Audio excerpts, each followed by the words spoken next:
starting off with the type 1 projectile motion problems. These are the types of problems where the projectiles are launched from the top of a cliff, specifically horizontally. Let's take another look at what those look like again. So this is an example of that. So when you fire the projectile from here, let's put the velocity components there. When you fire the projectile like this, its initial launch velocity is entirely in the horizontal component. There is no y component of the velocity. So again, when that happens, this is the important point. So again, I'm going to launch a second one, this time with no initial horizontal velocity. And then as it moves along, you can see that both projectiles in the vertical are accelerating towards the ground at the same rate, and they are going to collide with the ground at the exact same time. So the key point with type 1 problems is that the initial velocity in the y component is 0, and the displacement in the y component is going to be negative because the projectile is moving towards the ground. So for our first example, the projectile was launched, and it says horizontally at a velocity of 10 meters per second from the top of a cliff that is 50 meters high. All right, so when you're doing this, you have to be able to identify what information is associated with the x-axis and which one is associated with the y-axis. So obviously, when you see horizontal, that is associated with the x-axis. And then when we see 50 meters high, well, that information about the cliff is associated with the y-axis or the y component. And of course, we're asked to find the flight time and the range. So when you're solving these problems, you should break them up into their x and y components. So taking a look at our given. So we have our y comp and we have our x comp, which stands for obviously y component and x component. Again, we're assuming no air resistance, so constant motion for the x component, which is why we only have the 3 parameters. And in the y component, we have the 5 parameters because we're experiencing accelerated motion. So starting off with the y component, we know that the cliff was 50 meters high, which means the projectile fell by 50 meters, hence negative. The Vy1, again, is 0 because it was launched horizontally. We do not know what the Vy2 is. No idea. But we do know what the acceleration in the y component is, and that is negative 9.8 meters per second squared because it is falling under the influence of gravity. Now, we don't know what Ty is, but we do know that Ty and Tx are both equal to the same time because it's the same object. So the time for the x component and y component are the same. Now let's consider the x component. The only information that we know was that the Vx is equal to 10 meters per second.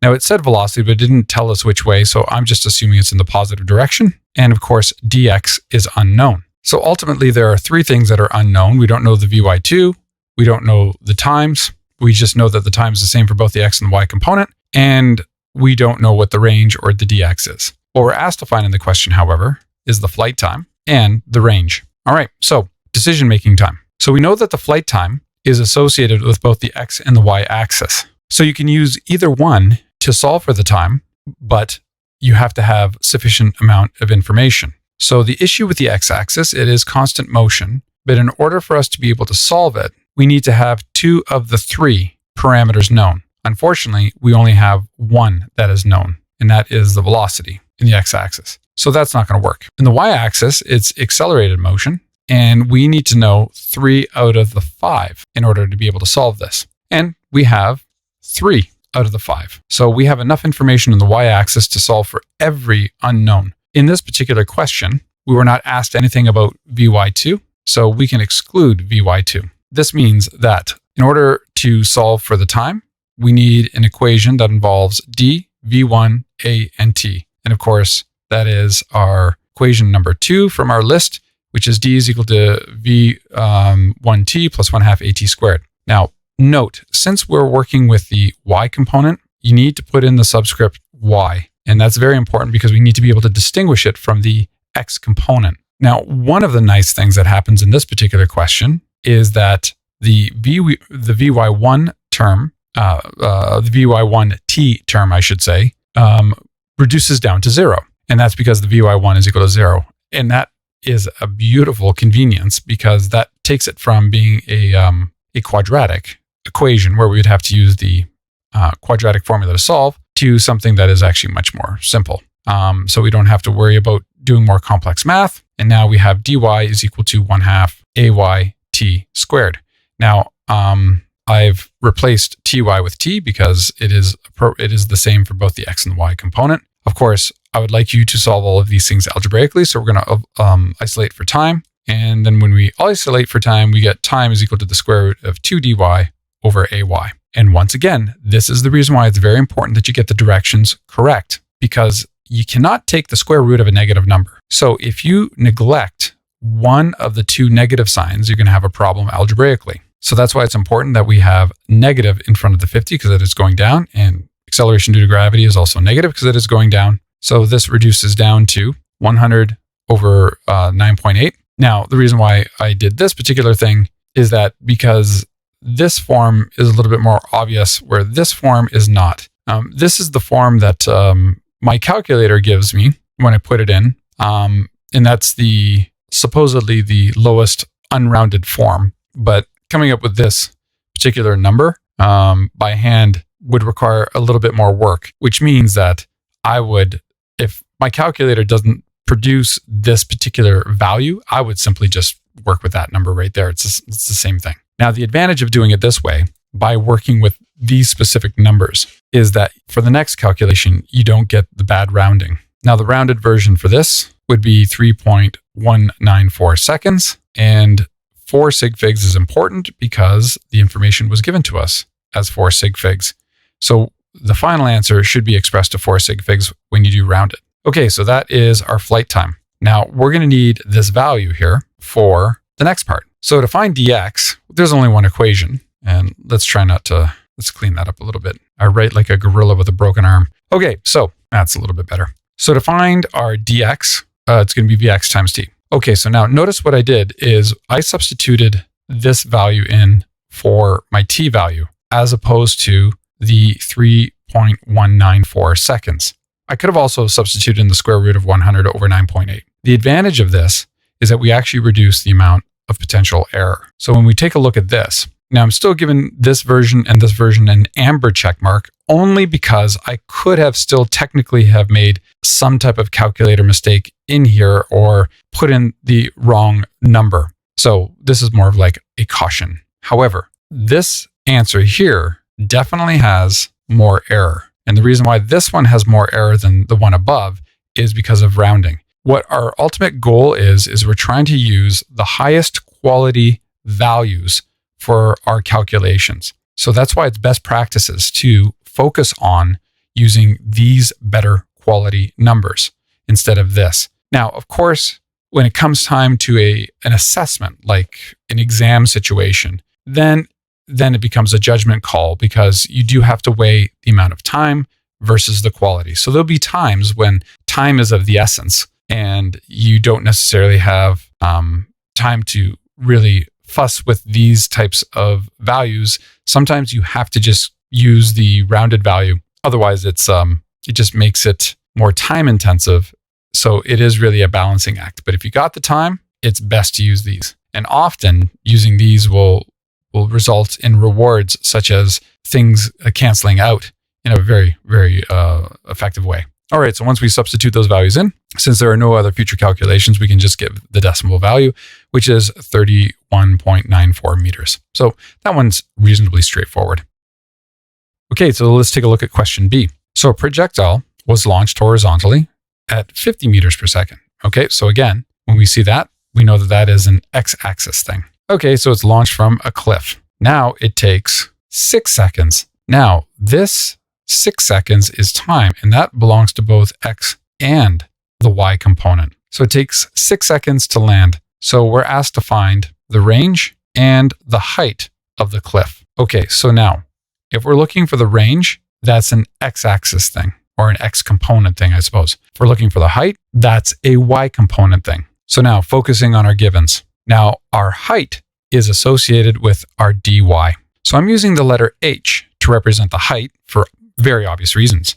But notice something, I put a negative sign in front. That is key because the height is just a magnitude. It's just a scalar value. It's not positive or negative, generally speaking. Most times when we talk about height, it's just the magnitude. However, dy is technically a vector. So we need the negative sign in there to get the directions right. Otherwise, when we solve for h, we'll get a negative number And that might be a little harder to interpret because getting a negative height would be weird unless you're in the basement, which we're not. That's why you have to have the negative there.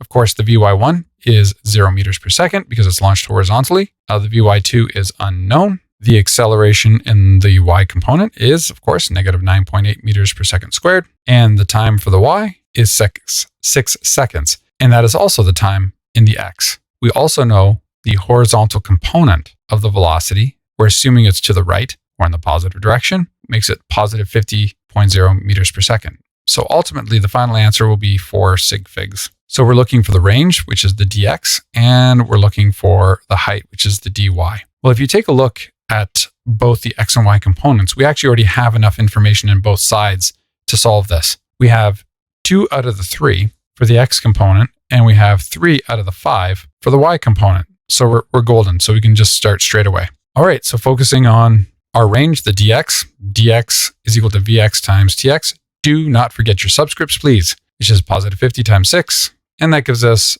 300 meters. So the range is 300 meters. Now, I could have specified in the forward direction. It didn't really say. So technically, you can assume any direction because it wasn't really given to you. We just need to know that it was in the horizontal. Now, focusing on the y-axis. Again, don't forget your subscript y's. Forgot that one there. And we know that Vy1 is 0, which means this whole term goes to 0. So we've substituted in our negative h here. Now, the convenient thing is this negative h and this negative in the 9.8, they cancel each other out. So we end up getting h is equal to 4.9 times 3.6. So we get a height of 176.4 meters. Easy peasy lemon squeezy. Moving on to type 2. Type 2 is a bit more complex. Here's the reason why. So our projectile was launched with a velocity of 10 meters per second, but this time it is right 30 degrees up from the top of a cliff that is 50 meters high. Let's zoom out a little bit there. Okay, so that means we got the following thing. The height of the cliff, that is exclusively a y component thing. However, when we look at the velocity, we've got an x component and a y component. So that means that we're going to actually have to break this velocity up into the 2 components before we can actually do any of the mathematics involved in this. Let's take another look of what a question like this looks like. So going back to our little Canon demo. So when we increase it by 30 degrees like this, and maybe I'll decrease the muzzle velocity a little bit. Actually, let's get it back up to 18 there. Okay, one more time. Here we go, 14 meters per second. See what that looks like. Okay, so now right here at this point, that is our max height. Now at that particular point, that is where the y component of the velocity is 0. Only at that point. Where down here, the y component is definitely not 0. Now the overall displacement on the y is still going to be negative. Like I am aware that the projectile increased in height till it reached its maximum height, but then fell down again. When we talk about displacement doesn't care about the path in between. It just cares about the starting position and the final position. So over here, that's the start position. Down here, that's the final position.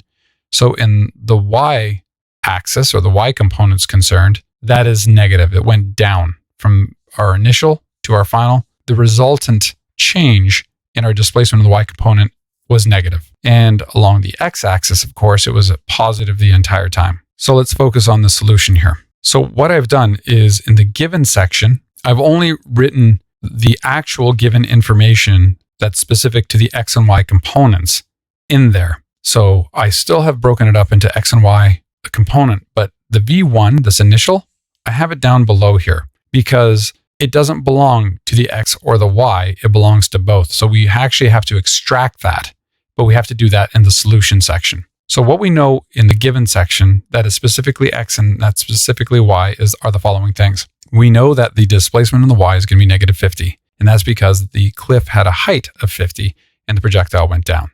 We know that the acceleration due to gravity on Earth is approximately negative 9.8 meters per second squared. And the other thing that we know is that the time for the y and the time for the x are the same. As you can see, we do not have sufficient enough information yet in the y component to solve for the unknown quantities. And in the x component, we literally have nothing. Ultimately, we're trying to find the following things. We're looking for t and we're looking for dx. So dx is what we're looking for here, and we're looking for the time. And these are all the unknown things. However, we do know that we will be able to find Vy1 based on this, and we'll be able to find our Vx. So that means that our Vy2 doesn't come into play in this question. So that's how we can narrow these things down a little bit. Okay, so the first step I should say is we're going to find our Vy1 and our Vx. So when we do this, we follow the directions of the components. If we look back up here, the value was right 30 degrees up. So in our diagram, we went right, then up, and then there's our angle of 30 degrees. So it was X component followed by the Y component. That's very important that you get the order. Now, based on this, again, there's a couple of ways that you can solve for this. So we can do it entirely algebraically, or what I like to do, or what I like to describe as sort of like a hybrid algebraic method. So here, this statement is entirely algebraic, but we can actually get equivalent quality using this statement here. Now, of course, the nice thing about this is 10 sine of 30 is an exact number, no rounding. So positive 5 meters per second is a good quality answer. We're not subject to rounding error. Now in the X component, cos of 30, I strongly recommend you use the special angle value of √3 over 2. And that will give you the best possible answer. So our Vx component reduces down to positive √3. So now that we know what Vy1 is, so we have a value for Vy1, and again, we have no need for Vy2. So we can use our first accelerated motion equation, which is dy is equal to Vy1ty times 1/2 Ayty squared. Do not forget your subscripts. Now I know what I said. Yeah, you have to isolate everything algebraically, yada, yada, yada. Yes, that is true most times. However, humans are profound to awesomeness. It's this. We definitely have a quadratic, which means we're going to have to use the quadratic formula, which means we have to get into standard form. So at this point, you can't really efficiently manipulate it algebraically anymore. At this point, you do have to substitute values in so you can get it into standard form. So this is one of those exceptions where actually substituting the values in makes way more sense. So our value for dy is -50 because it is going down. Our Vy1 is +5 because it is moving up. And of course, gravity is negative. Rearranging the equation. And if you notice, I rearranged the equation such that the ty squared term is positive. So since we had negative 4.9 t squared I meant, not ty, t term squared. Since it was negative on the right-hand side, I brought everything to the left-hand side. Do you necessarily have to do that? No, not really. Technically, we could keep everything on the right-hand side, but I find that extra negative sign at the beginning tends to cause more problems than not. So generally speaking, I feel that it is wisest to rearrange the equations in such a way that we can minimize the number of negative numbers, especially at the beginning of the equation. Now that we have it in standard form, the 4.9 represents our A value, the -5 represents our B value, and our -50 represents our C value using the quadratic formula, which is -b plus or minus b squared minus 4ac over 2a. Now, don't get caught because you're used to using the letter x when using the quadratic formula, but we're not using the value x in our equation. It's the value t. So try not to make that mistake. Now, when we substitute the values in, we get two values. We get a positive 3.74507 blah, blah, blah with all the calculator vomit, and a negative 2.72466 blah, blah, blah, blah. In this particular case, it is very obvious that we reject T2 because time can't be negative. So our value for the time is going to be our 3.745 seconds. And let's clean up that S there. Perfect. So now that we have the time, we can now find the dx. So the dx is equal to Vx times Tx. Using 5√3 is a better quality number than the rounded value. We didn't have much of a choice, but we had to use the rounded value for this one. And we get a value of 32.43 meters. All right, that's fairly straightforward. But I'd like to circle back to the two numbers here for the time. This negative time here actually does have some meaning. So to give you context, the math doesn't know the geometry of the situation. So the math assumes that this is a full parabola. So where that negative number comes from has to do with being at this position here. The mathematics assumed that it was launched from the ground 2.7 whatever seconds ago. That's why it's negative. So that negative 2.72 refers to how much time before it would have been in the ground, assuming that it was launched from the ground here. Of course, that's not the situation. We launched it from this point here, but the math doesn't know that. It just assumes that it was a full parabola. So it just knows that the x-intercept, the first one, was over here at that negative time, and then the other x-intercept would have been over here. That's the meaning of the negative number. Moving on to the second type 2 problem. So the projectile in this question was launched with a velocity of 20 meters per second right, 30 degrees up. So again, we have an x and y component, and we're launching it from the top of a cliff. So we know that the displacement, if it's the top of a cliff, the displacement of the y is going to be negative. Find the flight time and the height of the cliff. So we're looking for the flight time and the height of the cliff if the range is 86.60 meters. So that's associated with the x-axis, the height is associated with the y, and the flight time is x or y. Okay, so let's take a look at what we got in the given section here. So we know we're looking for the time and we're looking for the height. Again, since it was launched from the top of a cliff, we're representing our dy as negative h. We don't know our vy1 yet, but we do know that it's associated with this. So we'll be able to find our vy1.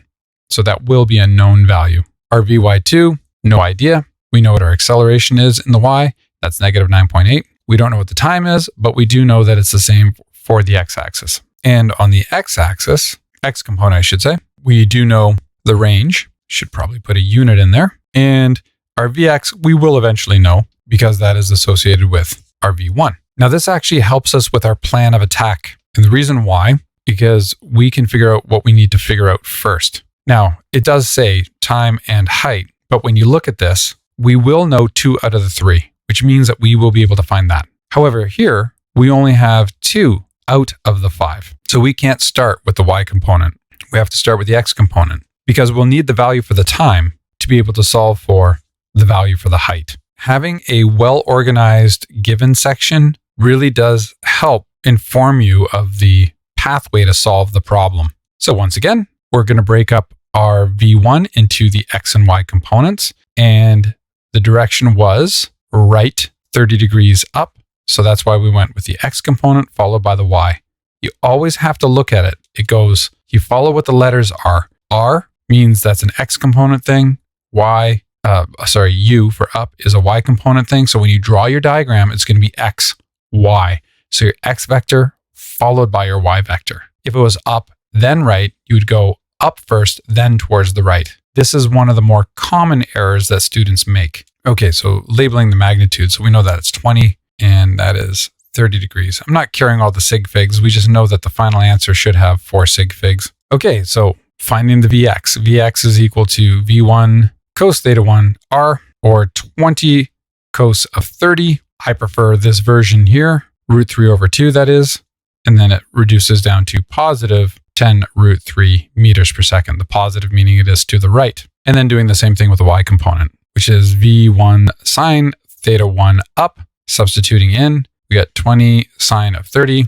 Sine of 30 is 0.5, so that gives us positive 10 meters per second, the positive meaning up. All right, solving for the time. And we're using the x component to do that because we have now our value for our dx and our vx. Isolating for time. Now notice I dropped the subscript off because tx is the same as ty, which is just t. And substituting our values in, we get 86.6 divided by 10 root 3, which gives us 5 seconds on the nose.Moving on, finding the height. So now, to find the height, we are again using our equation number 2, our d is equal to v1t plus 1/2 at squared, because we don't have our v2, nor do we care about it. So replacing dy with negative h, substituting our values on the right-hand side, we get negative h is equal to negative 72.5. So the height is 72.50 meters. Now, if you prefer, you could just work with the dy and then just afterwards have substitute it in, oh my goodness, here, let's try that again. Then if you wanted to, you could do it later by going dy is equal to negative h or h is equal to negative dy. But those are just extra steps. So I think it's just best if you just substitute it in here. It makes life a lot easier. So we get a height of 72.5 meters. Moving on to type 3 problems. And type 3 problems are also known as flat ground problems. And that just assumes that the launch height and the landing height are the same. Let's take a look at part A. A projectile was launched with a velocity of 50 meters per second, right 30 degrees up. And of course, from flat ground. We're looking to find the flight time, the maximum height, and the range. Well, with this particular problem, we will be able to use our flat ground equation, which means the only thing we need is the initial launch velocity. So technically this is a V1 or V initial, but with a flat ground equation, it just usually refers to it as V, but it is implied that it is the initial launch velocity. There's the magnitude and there is the direction. Now the key to this, of course, is that the formula assumes that it's launched relative to the horizontal in terms of the angle that is, at least. So the angle that has been given to us actually works because it is right 30 degrees up. If it was written like this, alternatively, if it was up 60.00 degrees to the right, you would have to convert this so that it's relative to the horizontal first. All right, so we're looking for the flight time, the maximum height, and the range. And the range is the motion along the x component, or the dx. Well, we have the two formulas. So this is our range formula, which is equal to the initial velocity squared, the sine of the launch, sine of 2 times the launch angle, g, which is just the magnitude of gravity, which is 9.8. And the flight time is 2v, so 2 times the initial launch velocity, sine of the launch angle divided by the magnitude of the acceleration due to gravity. Starting off with our diagram, there are 3 points of concern, actually. Position A is where we launch from. Position B is where the maximum height occurs,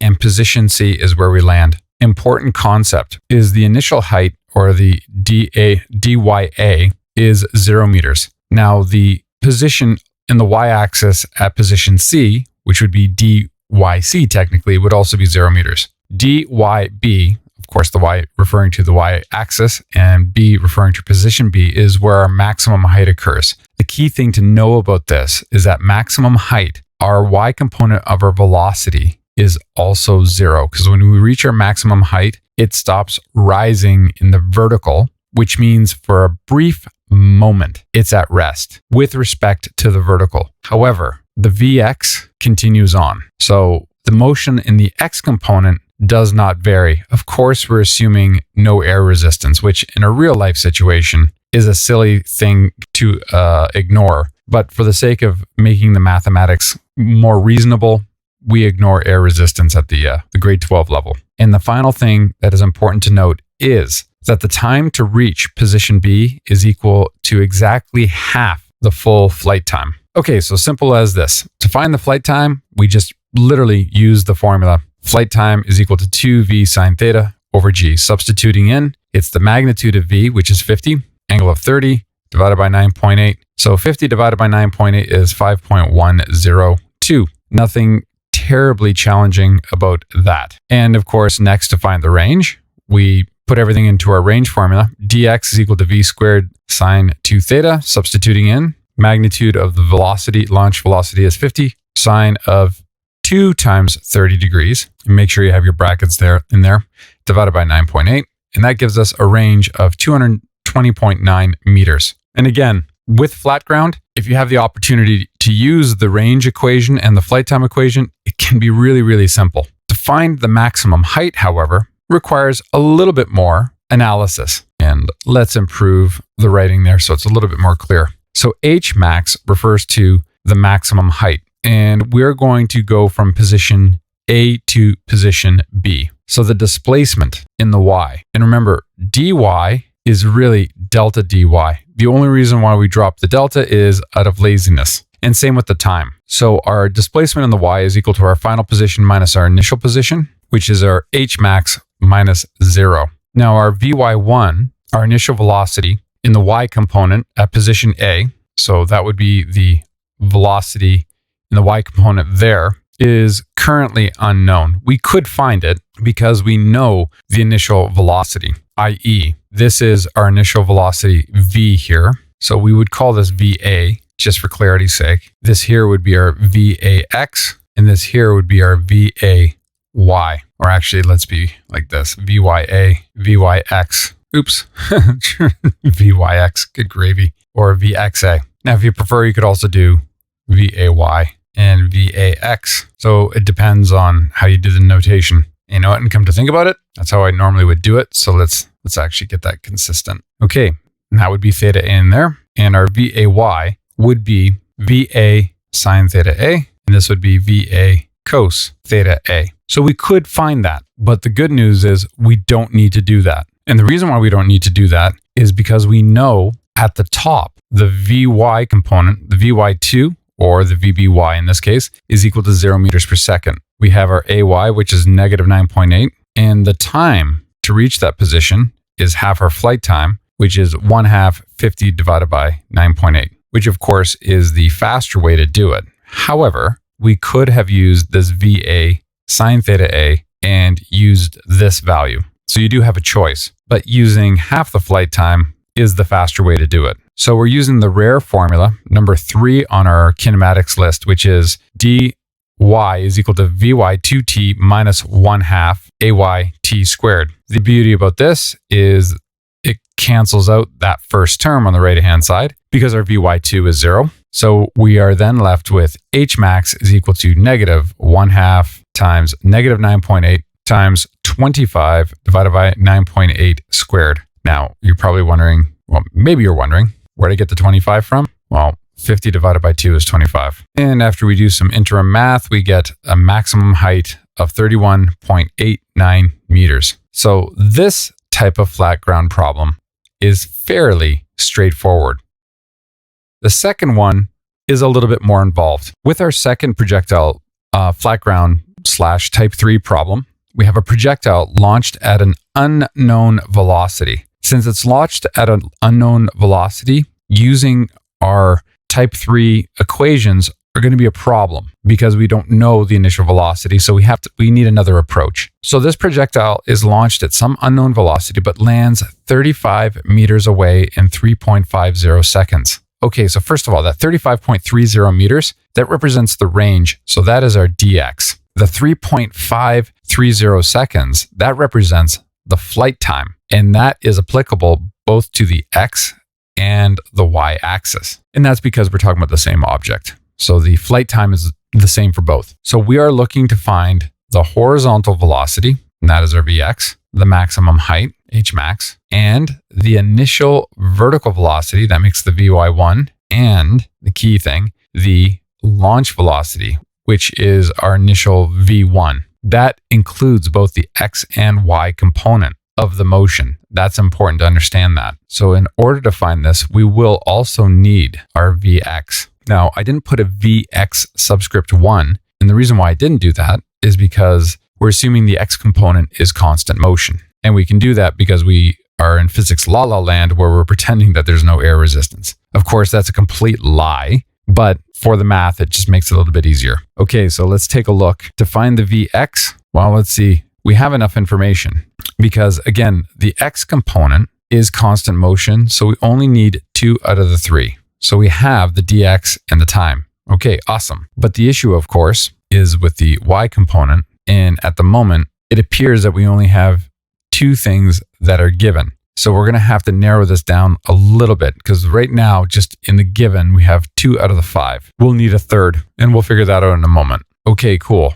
So to find our Vx, I'm going to use the formula dx is equal to Vx times t. Bringing the tx to the other side, we divide both sides by tx, so we get Vx is equal to dx divided by tx. And when we do that simple math, we get 10 meters per second and 10.00 meters per second in the forward direction or to the right, depending on your perspective. Now, again, the next thing we do have to find is our maximum height. So ultimately, what we're looking for is associated with our dy, which is our h max. That's what we're trying to find. So we do need another piece of information, and that has to do with what happens at the maximum height. So if you recall, if we look at our diagram, this is again position A, position B, and position C. We know a couple of things. One, we know the time to reach position C is 3.530 seconds. But that's not our point of interest. Our point of interest is position B. So position B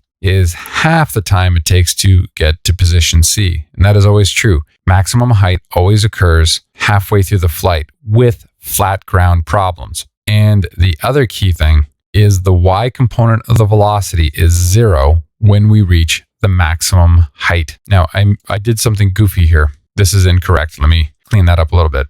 And the reason why it's incorrect when I did this, that was a bit of a mistake, because ty is 3.50 in the y component. Okay, so what would the displacement be in the y component over that 3.50 seconds? So I made a small little conceptual error when I was just talking about this a moment ago. Well, at position A, our height is 0 meters. At position C, our dcy is also equal to 0 meters. So this actually would have been 0 meters. True, but kind of useless for us at the moment. So that's why we refine it a little bit more here. Because now when we focus on position A to position B, we have a more relevant given list. So our displacement on the y is h max minus 0. Our vy1 is unknown at this point. Our vy2 is 0 meters per second. And of course, our acceleration in the y component, and let's try to make that a little bit more clear, is negative 9.8 meters per second squared. And our flight time, time to reach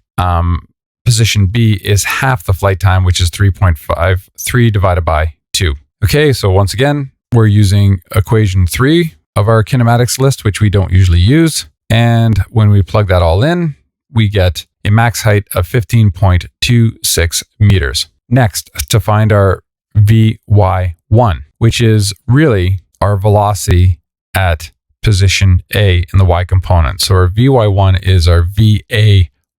So we're going to isolate for our vy1, which is vy2 minus AYTY. And this gives us vy1 is equal to negative 9.8 times 3.53 divided by 2, which gives us a value of positive 17.297 meters per second. So the next step, of course, is we have to find what V1 is. And V1 is the initial launch velocity. And that is this vector here, that one right there. Okay, and it's got an X component and it's going to have a Y component as well. Of course, it's a bit wonky there, but you get the idea. So we're looking for Vy1. Okay, well, here's what we have. We've got a value for our Vx and we now have a value for our Vy1. So to solve for this, to find the magnitude, we use good old Pythagorean theorem, substituting our values in, our Vx squared plus our Vy1 squared, and that gives us 19.9796 meters per second.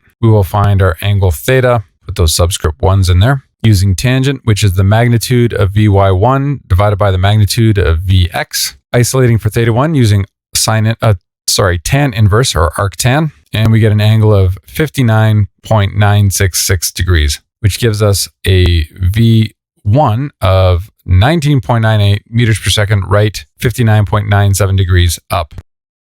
Type 4. These type of problems are pretty rare. The idea basically is this. It is very unlikely when you launch a projectile that you're going to hit your target exactly at the vertex. So generally speaking, when it comes to doing projectile motion problems, unless it's very specifically stated that the projectile just reaches the top of the cliff or building or whatever, it is unlikely that you're going to have a type 4 problem. It's generally speaking better to assume you have a type 5. Let me elaborate. So let's say in a situation like this, you're launching a projectile here. The idea with the type 4 problem is the projectile just reaches the top of the building when it's at the vertex. And as you could imagine, that would be technically a very difficult thing to do. And the motion would kind of look a little bit like this. So as you could imagine, projectile being launched here, reaching the vertex, the assumption is that when it reaches that height there, the y component of the velocity is going to be 0 meters per second. So the probability of that happening, generally speaking, is pretty low. So the question has to be very specific to imply that that's what is happening at that point. So since this is a type 4 problem, we can assume that to be the case. So we're looking for the initial velocity that is required for a projectile to reach the top of a 10-meter cliff if the projectile is launched 20 meters from the base of the cliff. Okay, so we have a bit of parsing to do. We need to take a look at which numbers belong to which axis. Well, this 10-meter cliff, that will be a y component thing. And 20 meters from the base of the cliff, that's definitely an x component thing. And with projectile motion, the y component, we experience acceleration. The x component, we assume it is constant motion. All right, so see what we got going on here. So first of all, since the cliff is 10 meters tall, the projectile is launched from the ground, which means it's going to have a positive displacement of 10 meters in the y component. And it did mention that the projectile was launched 20 meters away from the base of the cliff, so the dx component is going to be 20 meters. We know that the time for the x and y components are going to be the same, so they're going to be t. And if we take a look at the x component, we only have one out of the three pieces of necessary information, so the x component will not be our starting point. But when we look at our y component, we have everything that we need. We have our displacement. We know the acceleration is always negative 9.8 meters per second squared. And since it is specifically a type 4 problem, we know that the projectile is reaching to its vertex, which means that in the y component, it temporarily comes to a stop. And as you can see, we have 3 out of the 5 pieces of kinematic information, which means we can solve for everything that is missing, which is great because we need not only the initial velocity, but we also need that time, because that time will help us solve for the Vx, which is what we also need. So let's start off by finding the time. So by eliminating, I should say, the Vy1 in this case, because it's unknown, we're going to use our equation number 3, which is the more rarely used kinematics equation for accelerated motion. And that is our dy is equal to our Vy2t minus 1/2 Ay/ty squared. Now, generally speaking, when you have this equation and you need to find the time, quite often we have to use the quadratic formula because we have a squared t term, a linear t term, and a non-t term. And that usually means that we have to rely on the quadratic formula. However, mercifully, our t term cancels to 0, and that's because our Vy2 is 0. So isolating for t, and if you notice I dropped the subscript because the time for the x and the time for the y is the same, which is just simply t. And when we isolate for t ultimately, we get the square root of negative 2 dy over our ay. And this is why it is very important that you get your directions right, because you can't take the square root of a negative number. And since the numerator is going to be negative, the denominator needs to be negative. And that's why we have to make sure that we substitute negative 9.8 for our acceleration in the y component. It's very important that we're internally consistent when it comes to those directions. Otherwise, bad things are going to happen to you algebraically. All right, so when we ultimately solve this, we get t is equal to 10 over 7, or converted to a decimal, 1.428571 seconds. And let's be consistent here. So I'll give that one the amber check mark, and I'll give this one the slightly dirtier one.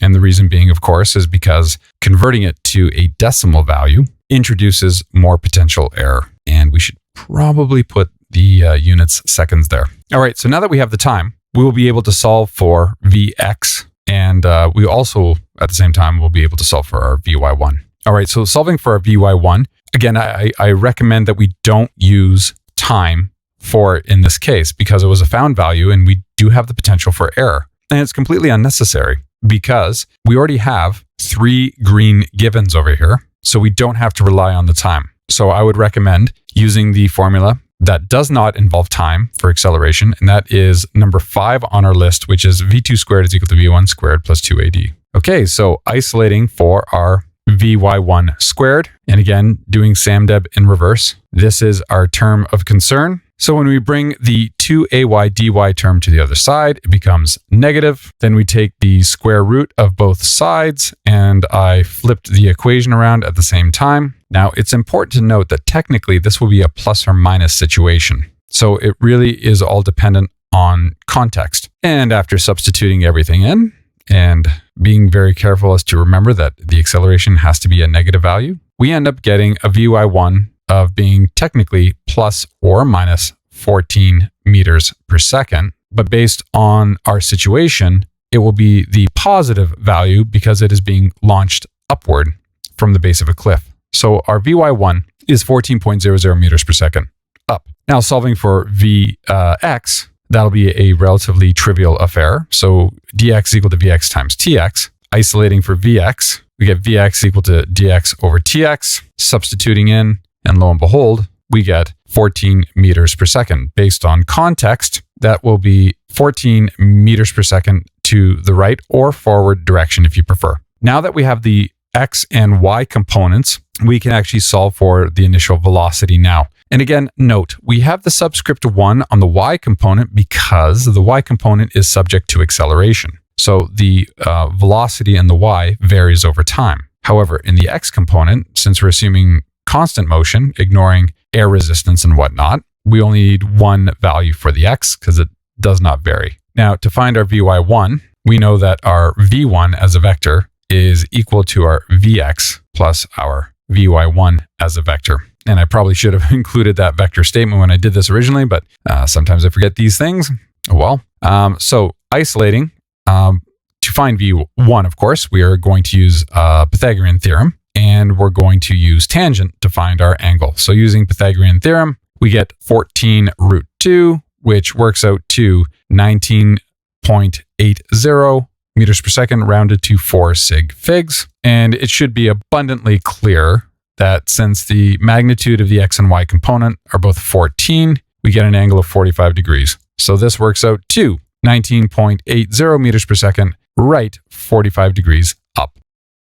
And finally, we have our type 5 projectile motion problem. Okay, so again, out of the last remaining types of type 4, type 5, it's generally better to assume that you're working with a type 5 than assuming that you're working with a type 4, unless you are specifically told that it's a type 4 type. And basically, a type 5 is the exact opposite of our type 2. And here's just a brief little reminder, little review of how that works. So in a type 2, our displacement in the y is negative, whereas in a type 5, our displacement in the y is positive. In both cases, the initial velocity is not 0. And in this case, the final velocity in the y component is not 0 as well. And the only time that the y component of the velocity is ever 0 is when you are at the vertex, which is why in type 1, since we started at the vertex, the Vy1 is 0. In flat ground at the vertex, the Vy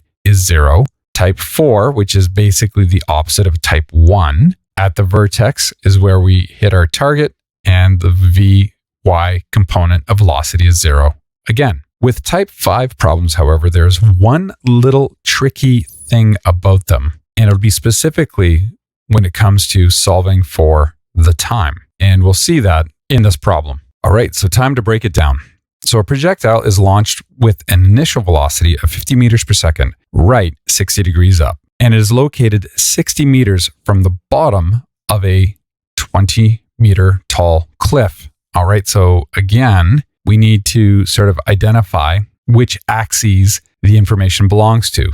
Now, the initial launch velocity, since it's got two components, this is going to be an x and y thing. 60 meters from the bottom of the cliff, that's an x thing. And the cliff itself is 20 meters. That implies its height, which means that is a y thing. Now, here is something tricky. How far along the plateau of the cliff does the projectile land? And why that's important, because if you don't read it carefully, you might make the mistake of assuming that 60 meters is all of the dx. It isn't. It's actually only part of it. And the clue to that was it asked how far along the plateau it travels. So it kind of implies that it goes beyond that initial distance away from the cliff. And if you miss that particular detail, you're going to kind of run into a bit of trouble. Okay, so when I created this given list, it kind of helps if you actually have the diagram to sort of assist you with what's going on here.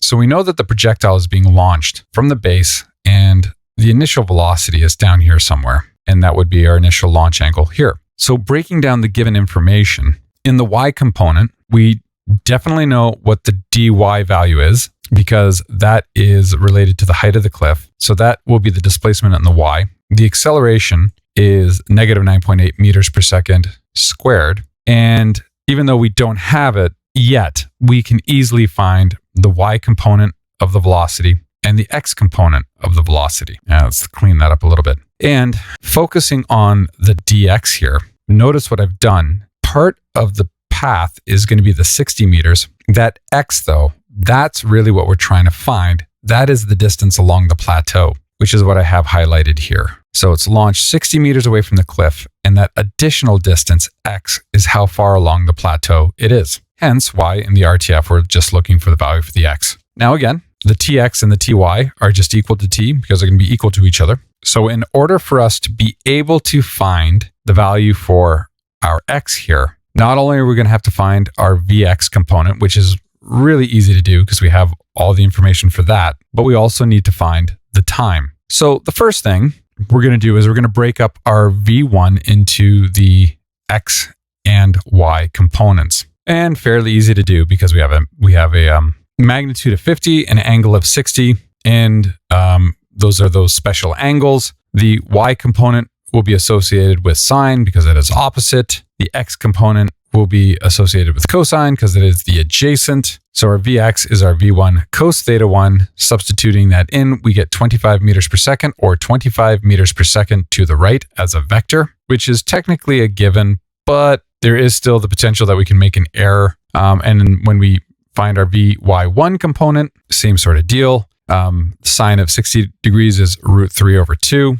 So we get 25 root 3 meters per second up. Okay, so great. Awesome. We have the x component of the velocity because we're going to need that, but we also need the time. And of course, we're going to use the y component to find the time. The three things that we have given are the dy, the Vy1, and I guess technically that's an amber, and the acceleration in the y. So we have these three things. The Vy2 is not something that we're interested in. So we are, again, equation number 2 of our kinematics list, which is d is equal to v1t plus 1/2 at squared. So moving from there. So we have dy is equal to vy1ty plus 1/2 ayty squared. Now, since this is not going to be 0, we're not going to bother trying to isolate for the time algebraically. And again, the reason why is this. T squared, linear t term, non-t term. We're going to need the quadratic formula. So at this point, we're going to substitute our values in. So our displacement in the y is positive 20,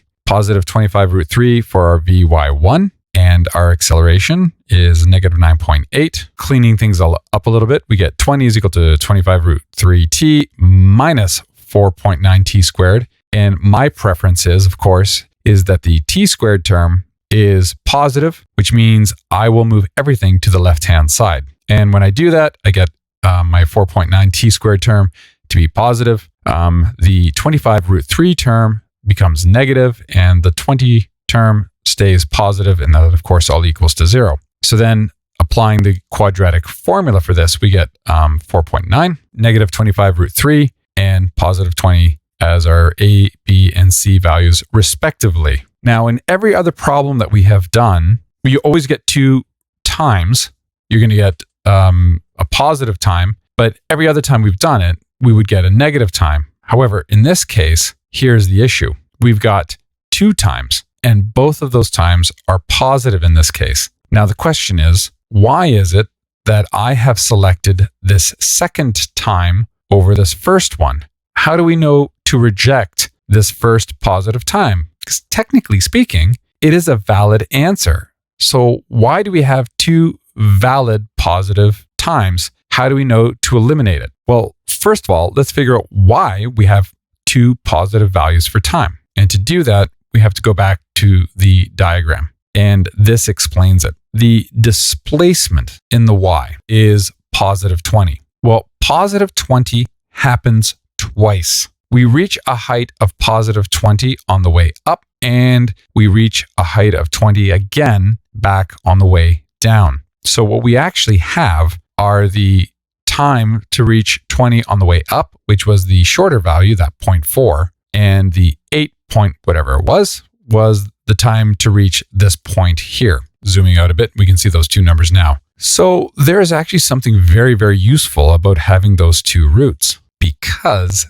halfway between those two times is where we actually reach max height. So when you do the quadratic formula and you get your two values for your time, your T1, your T2, if you actually take the average of those times, that will actually give you the time to reach max height, which in turn means that can save you another step if we needed to figure something out about the vertex. So that's just a little pro tip for you. All right, so now that we have found the valid time, which is the 8.34806, we substitute that in ultimately after we isolate for our x. So our dx was 60 plus x is equal to vxt. Isolate for x, we get vxt minus 60, and we get a distance along the plateau of 148.7 meters. And that's all there is to that.